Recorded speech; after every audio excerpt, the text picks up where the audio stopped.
Pessoas que tiveram a vida transformada por Deus, verdadeiras histórias de conversão rumo à vida. É isso que você encontra aqui no programa 180 Graus, o Ponto da Virada, que começa agora.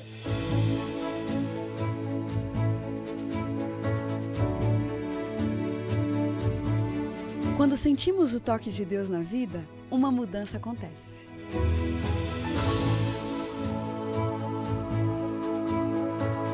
Surge à nossa frente possibilidades de felicidade plena.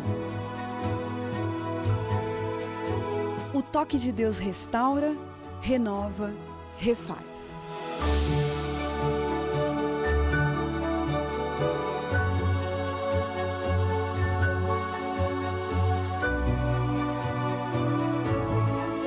Hoje conheceremos uma pessoa que experimentou essa graça maravilhosa. Ela vai nos contar sobre essa mudança de 180 graus que lhe trouxe paz.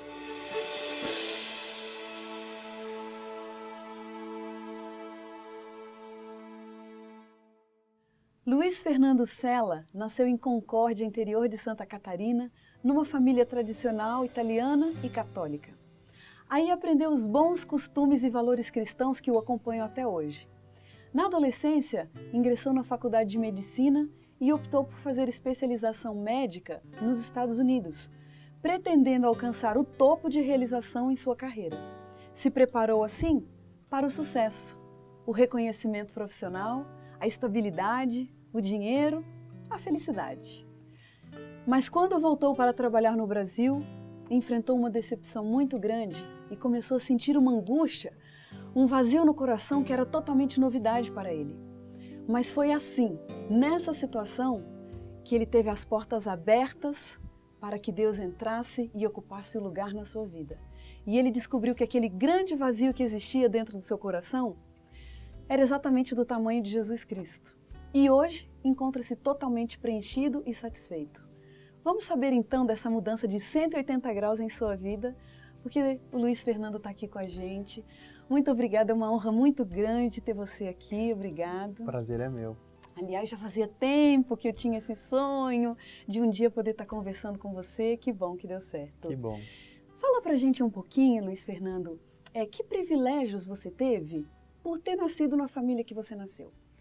Minha família é uma família muito correta, de princípios, de valores, uma família que me deu tudo o que eu precisei, uma boa educação, bons exemplos, uma família que investiu em mim quando eu precisei estudar numa escola melhor para me preparar para o vestibular, fizeram todos os esforços. Você tem mais quantos irmãos, Luiz? Eu tenho mais uma irmã. Mais uma irmã, ela é mais nova? Não, a Ana Paula tem hoje 32 anos, ela é mais velha do que eu. Tá certo.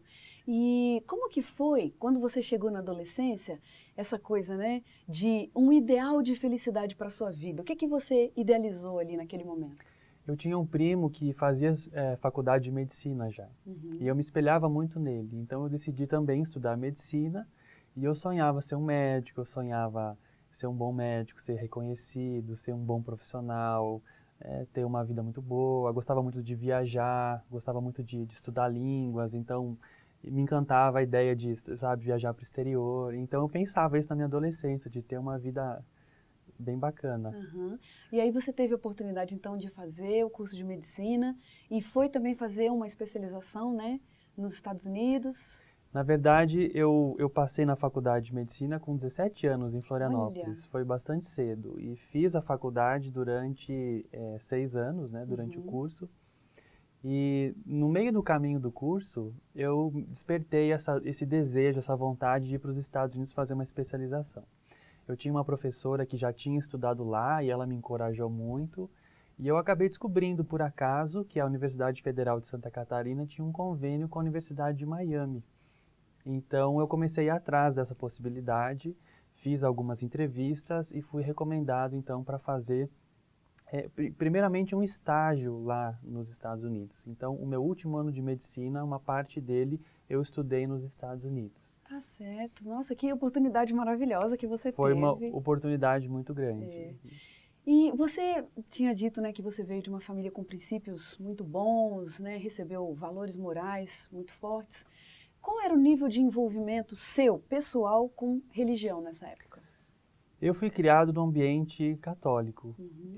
Fiz o catecismo durante 5 anos, eu ia à igreja com os meus pais, mas eu sentia assim que eu não tinha uma relação profunda com Deus. Era mais uma formalidade, mais talvez uma obrigação, mas não tinha aquele hábito de conversar com Deus, de orar, não tinha aquele hábito de estudar a Bíblia, por exemplo.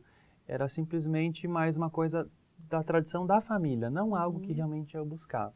Pessoal, né? E quando eu fui para a faculdade, com 17 anos, longe da família, numa universidade pública, com 40 mil alunos do Brasil e do mundo inteiro, eu meio que descambei para o ateísmo, É sabe? mesmo? Passei a desacreditar de Deus. Eu não cria mais em Deus, não orava mais, deixei de ir à igreja, não ia mais. O que que você acha, né, além desse ambiente, né, multicultural que é o ambiente universitário, o que mais ali que propiciou para que você chegasse a desacreditar em Deus? Eu acho que esse ambiente de universidade é um ambiente, primeiro, muito evolucionista, né? As pessoas acreditam muito que o homem não foi criado por Deus. Nós vemos do Big Bang, vemos da evolução. As discussões são muito filosóficas também, muito políticas. Então Deus fica em último plano, né? Você acredita muito em você, você quer o seu sucesso profissional e você está no meio dessas discussões que não são centradas em Deus, são centradas em outras coisas, né? Então você acaba esquecendo de Deus. Certo. Bom, com o ideal de felicidade que você já disse para a gente que você tinha, com saúde, a juventude, com tudo dando certo na sua vida, as portas se abrindo, qual foi a realidade que você enfrentou quando você voltou aqui para o Brasil para praticar a sua profissão, né? Então, logo depois que eu fui para Miami a primeira vez e me encantei com o sistema médico lá, eu resolvi fazer a minha especialização lá. Tá. Então, fiz todas as provas, fiz 6 meses de estágio na Universidade de Miami, peguei as cartas de recomendação, fiz todo um processo de enviar currículos e fui entrevistado pelos médicos da universidade. E voltei para o Brasil em 2007, esperando essa última resposta sobre a minha residência médica lá. Eram mais de 400 candidatos da toda a América Latina para apenas 12 vagas. Olha. E eu estava muito esperançoso de passar. E lá eu me encantei com o salário dos médicos, com a realidade da medicina, e pensei, nossa, se eu vier para cá, eu vou ser a pessoa mais feliz do mundo. Só que quando eu voltei para o Brasil, aguardando ainda essa resposta, eu precisava de um emprego, eu queria experiência de trabalho, seria um dos meus primeiros empregos, eu precisava também juntar um dinheiro para mudar de país. E uma colega de classe me ligou dizendo que tinha uma vaga de emprego num programa de saúde da família. Era num posto de saúde perto de Florianópolis. E eu liguei para a secretária de saúde e fui contratado em 5 minutos pelo telefone. Uma coisa assim muito inusitada. E na segunda-feira me apresentei, assinei o contrato e comecei a trabalhar. E aí eu entendi o porquê eu fui contratado tão rápido. Era um posto de saúde numa favela. Era uma área muito carente, uma área muito pobre, cheio de problemas, desigualdades, tráfico de drogas, as pessoas muito, muito, muito doentes. E eu estava vindo de Miami. Talvez eles te contrataram pelo telefone, porque falaram assim, se ele vier aqui antes, acho que por acaso ele não vai aceitar. Exatamente. Então eu assinei primeiro o contrato, depois é que eles me mostraram onde eu ia trabalhar. E eu tinha acabado de voltar de Miami, sabe? De Miami Beach, indo naqueles jantares, naquelas festas, todo aquele glamour do sonho americano e caí de paraquedas no meio daquela realidade que eu nem imaginava que existia no Brasil. E isso para mim foi um choque cultural muito, muito, muito grande. Olha, eu imagino que além de um choque cultural, isso deve ter despertado dentro de você questionamentos, inquietações, né? No âmbito social mesmo, até existencial, porque tudo que você tinha estudado, né? Porque você tinha sido privilegiado, Sim. que tipo de pensamentos te vinham ali? O que passava na minha cabeça era o seguinte, eu estou querendo ir para os Estados Unidos por fama, sucesso, dinheiro, vivendo naquela realidade, enquanto que a 30 minutos da minha casa tem pessoas vivendo na miséria, na pobreza, sem educação, sem saúde, sem nada. Pessoas assim com a vida completamente desestruturada.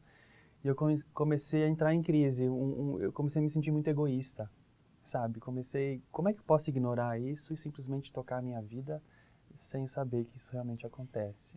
E pelo fato de você ter essa profissão de médico, né?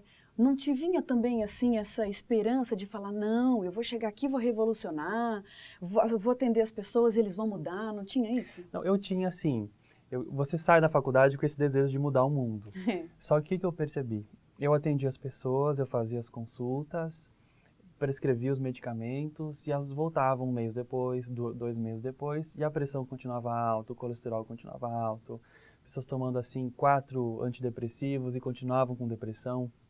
E eu me questionava, por que as pessoas não estão melhorando, né? Será que os remédios do SUS são de farinha, né? Será que elas não tomam os remédios do jeito que eu prescrevo? Enfim, eu me questionava, né? Até que eu realmente comecei a descobrir a importância do estilo de vida na prevenção e no tratamento das doenças. Foi uma novidade para você? Foi porque naquela época eu pesava 100 quilos. Mas como? Eu estava com pressão de 14/9, Não colesterol brinca. alto, colesterol de 220. Eu bebia, fumava assim nas festas. Que você tem uma carinha assim de tão bem disciplinado, que fica Não. só estudando. Quer dizer Então, que sua vida no período universitário foi meio desregrada, é isso? foi totalmente desregrado. Dormia tarde, tomava 2 litros de refrigerante por dia, Não tomava brinca. bastante café também, não fazia exercícios. Então eu tinha uma vida assim bem sedentária, bem insalubre. Quem olha para você assim não imagina, viu, Luiz Fernando? Tem uma outra imagem, tem uma outra ideia. Mas aqueles sentimentos que foram tomando lugar, aquilo era novo para você ou em algum outro momento no passado, na infância, você já tinha que lidar com angústia? Como é que foi esse momento? Eu sempre tive muito sucesso assim naquilo que eu fiz, sabe? Eu sempre tive aquilo que eu me propunha fazer, eu conseguia. Eu vou fazer vestibular para medicina, passei. Eu vou para os Estados Unidos, consegui. Então eu sempre tive assim, fui conseguindo aquilo que eu desejava. Então eu não me lembro de ter sentido antes aquele sentimento de angústia. Eu parecia estar no caminho da felicidade e todos acreditavam nisso, minha família, os meus amigos. Mas foi exatamente nesse momento onde eu estava prestes a realizar o maior sonho da minha vida que eu comecei a sentir esse vazio, essa angústia, sabe? Gente, será que a gente poderia dizer que foi uma crise existencial ali Eu naquele acho que momento? sim. Eu comecei a me questionar, mas será que realmente eu quero ir para os Estados Unidos? Será que eu quero abandonar meu país, a minha família, meus amigos? Por que eu só estou pensando em dinheiro se aqui também tem tantas pessoas precisando de ajuda? Uma série de questionamentos começaram a passar pela minha cabeça. Alguma solução te vinha à cabeça? A solução que me vinha à cabeça era fugir. Eu vou para lá, vou ficar rico e vou esquecer que isso existe, sabe? Vou viver como se nada tivesse acontecido. Isso me passava pela cabeça. O que foi que aconteceu, Luiz Fernando, que abriu uma nova porta, uma nova oportunidade para você? Então, eu trabalhava com uma outra médica nesse posto de saúde e nós sempre conversávamos sobre a questão dos pacientes, das doenças, os casos clínicos. E num dia eu entrei no consultório dela para conversar com ela e tive uma surpresa enorme, uma coisa extremamente inusitada. O que você encontrou ali? Ela estava sentada na mesa do consultório, sem nenhum paciente naquele momento, com a Bíblia aberta em cima da mesa. Que momento foi aquele, né? E aí a primeira coisa que me veio à cabeça, o que você está fazendo? Né? Que perda de tempo você estudar a Bíblia. Essa amiga minha médica ficou um pouco envergonhada, um pouco sem saber o que fazer, porque eu era, sabe, um debochador de cristão, sabe? Mesmo? Assim como Paulo antes da conversão. E aí nós sentamos e começamos a conversar. Que momento intrigante foi aquele para você, né, Luiz Fernando? Foi muito inusitado, muito intrigante. Eu sentei ali e comecei a conversar com essa médica, a Daniela, que era uma pessoa jovem. Ela tinha seus 30 e poucos anos.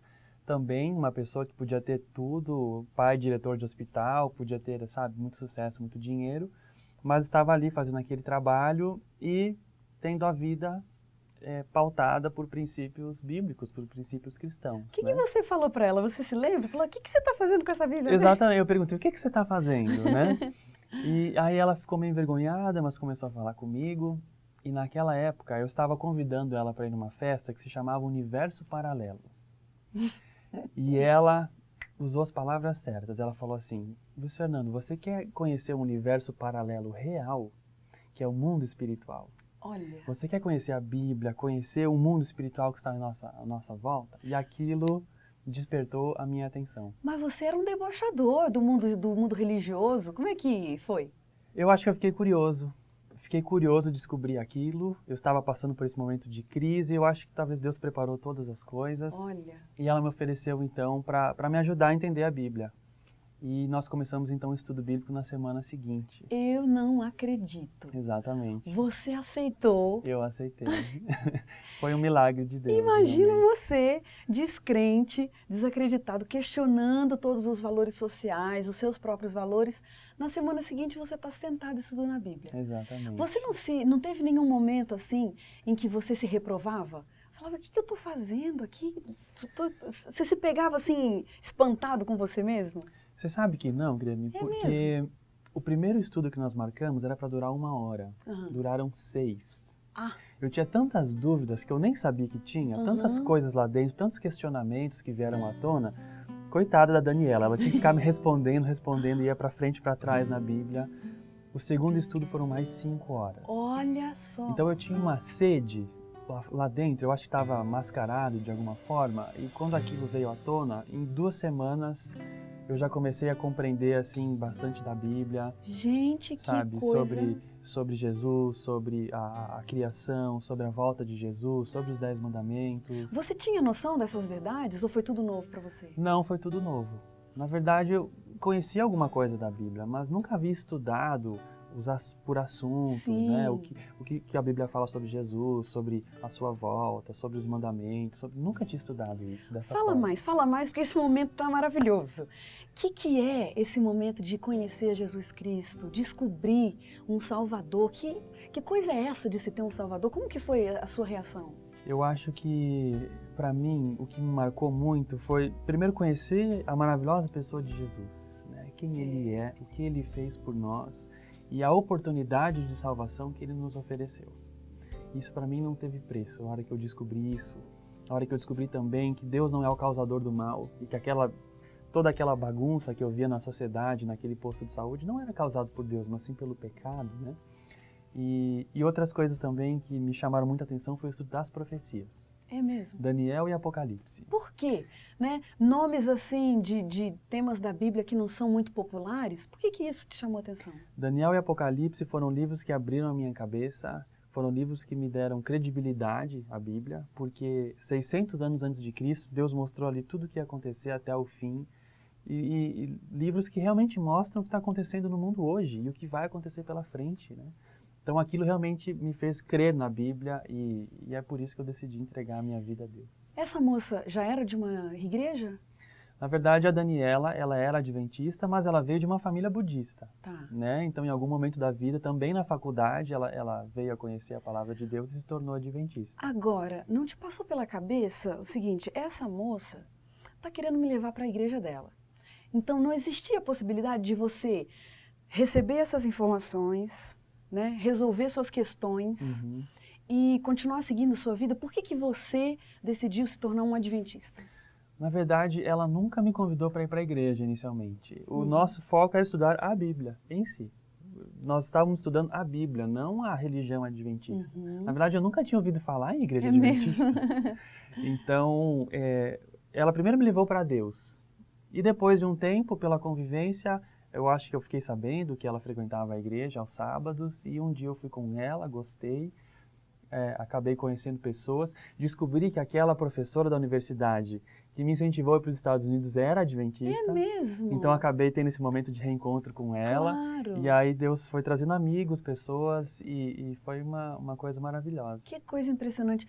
Por que você acha, Luiz Fernando, que é importante uma pessoa seguir uma religião, né, ser assíduo? O que isso tem a ver com aquele encontro com Jesus Cristo, com aquelas revelações que você teve logo no início? Na verdade, esse encontro com Jesus e com a Bíblia mudou a minha vida, mudou os meus hábitos, né? Eu parei de beber, parei de fumar, passei a cuidar da minha saúde, né? Emagreci mais de 15 quilos, Olha. meu colesterol normalizou, minha pressão normalizou, tive uma mudança completa de hábitos. Participar da igreja também me ajudou a desenvolver novas amizades. Foi uma mudança de 180 graus em todos os sentidos. Em todos os aspectos, na vida espiritual, na vida profissional, na saúde.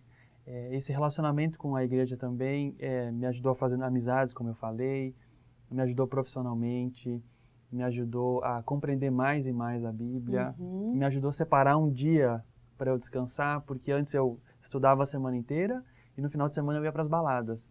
Então eu não descansava, né? Eu chegava segunda-feira, eu precisava de um novo final de semana para descansar. Gente, mas escuta, você estava prestes para receber um resultado de um concurso que você fez lá? Sim, da especialização nos Estados Da Unidos. especialização. E agora você estava se envolvendo com esse novo mundo, com esse universo paralelo, espiritual? E o que Exatamente. aconteceu? Justamente na época em que eu conhecia Jesus, eu decidi que eu ia ser batizado, ia ser membro da Igreja Adventista. E que eu queria ser um médico missionário agora, um médico que iria ajudar as pessoas em primeiro lugar e não querer, assim, só simplesmente ganhos pessoais. Foi justamente nessa época que eu recebi uma ligação dos Estados Unidos. E o que dizia nessa ligação? Não foi aprovado. Eu fui aprovado Ai, como ai, ai. o primeiro candidato da toda a América Latina para fazer a especialização lá. Não E eles acredito. estavam me esperando. Ai, ai, ai. Não foi um momento difícil para você? Foi muito difícil, porque foi o sonho da minha vida realizado. Só que é impressionante como Deus fez as coisas na hora certa. Ele me apresentou a palavra de Deus justamente no momento em que eu descobri isso. Eu senti que foi um teste que Deus fez comigo. Luiz, você quer seguir a sua vida, o seu sucesso, o seu caminho, ou você quer servir a mim e ser um missionário, ser um cristão de verdade? Eu senti que Deus deixou duas portas abertas e me deu liberdade para escolher. Ai, ai, ai. Como ele sempre faz, né? Foi muito difícil, mas eu conversei muito com Deus, orei, estudei e realmente eu tomei a decisão de não mais ir para os Estados Unidos, buscar aquele sonho americano, o dinheiro e a fama. Nessa época eu e a Daniela também começamos a namorar e nós decidimos que teríamos uma vida juntos de missionários para ajudar as pessoas a cuidar do corpo, cuidar da saúde e também conhecer a Jesus. Parece mentira essa história. Mas você está aqui para me contar que é verdade. É verdade. Seu ideal de felicidade. Dentro desse processo de quanto tempo? Foi mais de ano esse processo? Esse processo, desde que eu conheci a Daniela, comecei o estudo bíblico e fui batizado, foram 4 meses. 4 4 meses. meses. Pouquíssimo tempo. Pouquíssimo tempo. Seu ideal de felicidade também mudou nesse tempo? Mudou completamente. Hoje o meu ideal de felicidade não é mais ter sucesso profissional, riqueza, dinheiro, fama, essas coisas. O meu ideal de felicidade hoje é fazer a vontade de Deus. Estar no centro da vontade de Deus, sentir que a minha vida tem utilidade para Ele, sentir que eu posso abençoar pessoas através da minha vida, posso influenciar pessoas para o bem, posso ajudar as pessoas nas necessidades que elas têm e de realmente contribuir de alguma forma para o trabalho de Deus. Olha, que coragem, que fé, que transformação. Você é uma pessoa inspiradora, tem uma experiência única. Muito obrigada porque você veio aqui para compartilhar com a gente.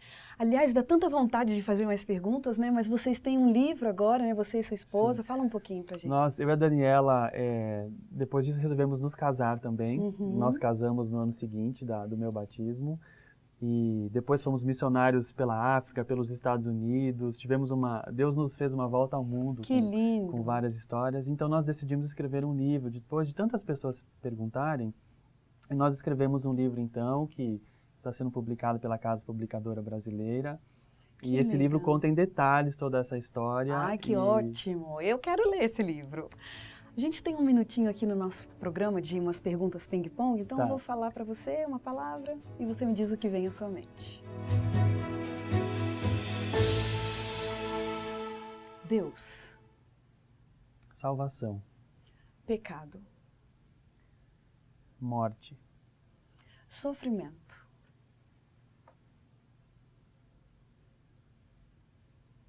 Uma coisa que vai ter fim. Injustiça social. Resultado do pecado. Dinheiro. Uma necessidade, mas não um ídolo. Um medo. De me desviar dos caminhos de Deus. Um privilégio. De conhecer a Jesus. Conversão. Mudança completa de hábitos, pensamentos, tudo. Perdão. Uma necessidade vital. Uma grande verdade. Jesus está voltando e nós temos que estar preparados. Uma grande mentira. Deus não existe e você pode viver a sua vida como você quiser. Um mistério. Como vai ser o céu e a vida eterna? Liberdade. Um dom de Deus que deve ser usado com cautela. Morte. Uma coisa que no céu não vai mais existir. Um versículo da Bíblia que te acompanha. Romanos 12, versos 1 e 2. Paulo diz assim: Rogo-vos, pois, irmãos, pelas misericórdias de Deus, que apresentei o vosso corpo como um sacrifício vivo, santo e agradável a Deus, que é o vosso culto racional. E não vos conformeis com este século, mas transformai-vos pela renovação da vossa mente, para que vocês experimentem a boa, agradável e perfeita vontade de Deus. O que é a sua vida, Luiz Fernando, a não ser a concretização desses versículos aí que você falou também? Exatamente. Uma bênção para a gente saber que Deus transforma, que Deus opera, que não há situação que Deus não possa transformar. Muito obrigada pela sua disponibilidade de estar aqui com a gente. Que Deus abençoe você e sua família. Muito obrigada. Obrigado você.